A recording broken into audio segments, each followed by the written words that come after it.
هي الحلقات تحفظني بآيات من القرآن، هي الحلقات تملأني بحب المصطفى العدنان، هي الحلقات.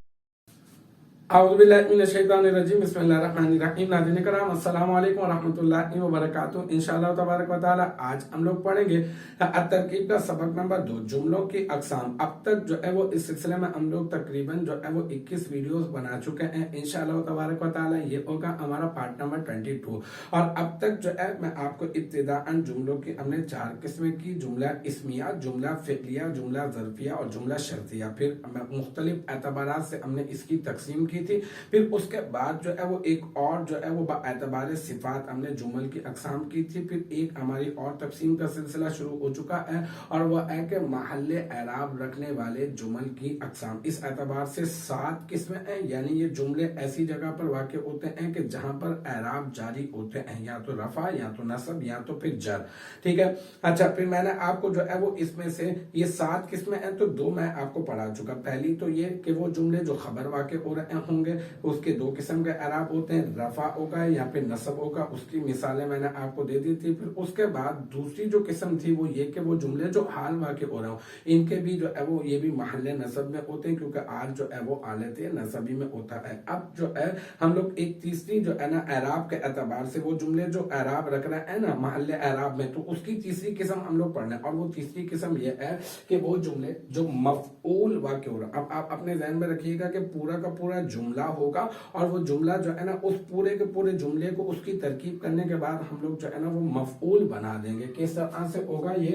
ان کے اعراب جو ہے نا یہ بھی محل نصب، کیونکہ مفعول تو حالت نصبی میں ہوتا ہے تو یہ بھی محل نصب میں واقع۔ مثال کے طور پر آپ دیکھیں، یہ دیکھیں، اس کو سمجھ لیں، اظن الامت تجتمع بعد التفرق۔ اس کا معنی میرا گمان ہے کہ امت ٹکڑوں میں بٹنے کے بعد پھر متحد ہو جائے گی۔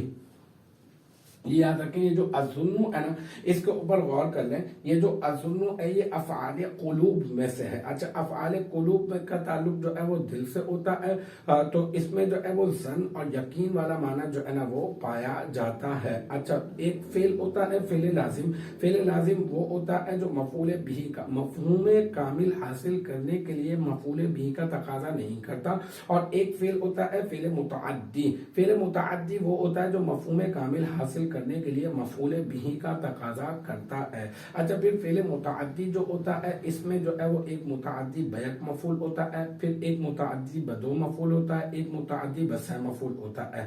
افعال قلوب جو ہوتے ہیں نا یہ متعدی بدو مفعول ہوا کرتے ہیں، یعنی یہ 2 مفعولوں کا تقاضا کرتے ہیں۔ تو ان میں ایک ہے اظن۔ اظن کا معنی میں نے گمان کیا، میرا گمان ہے، میرا خیال ہے۔ ٹھیک ہے، اب یہ جو ہے یہ فعل ہے، ٹھیک ہے، اور اب جو ہے جو گمان میں کر رہا ہوں وہ کیا ہوگا؟ وہ مفعول بنے گا۔ ایک مفعول نہیں بلکہ ایک تو وہ کہ جس کے بارے میں گمان کر رہا ہوں، اور وہ کیا گمان ہے میرا، وہ بھی ایک مفعول بن جائے گا۔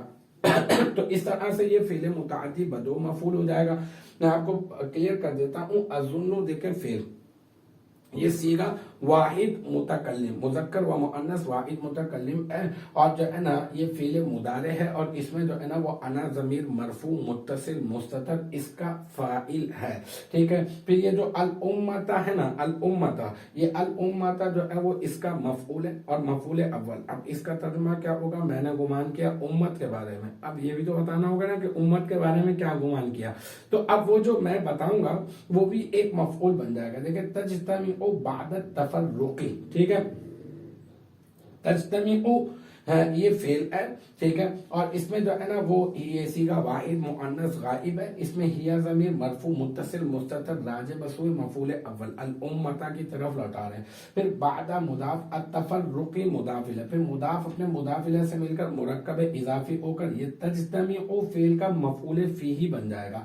تجتمع فعل اپنے فاعل اور اپنے مفعول فیہ سے مل کر یہ بن جائے گا جملہ فعلیہ خبریہ، اور جملہ فعلیہ خبریہ ہونے کے بعد اب کیا بن جائے گا؟ یہ بن جائے گا اظن فعل کا مفعول ثانی۔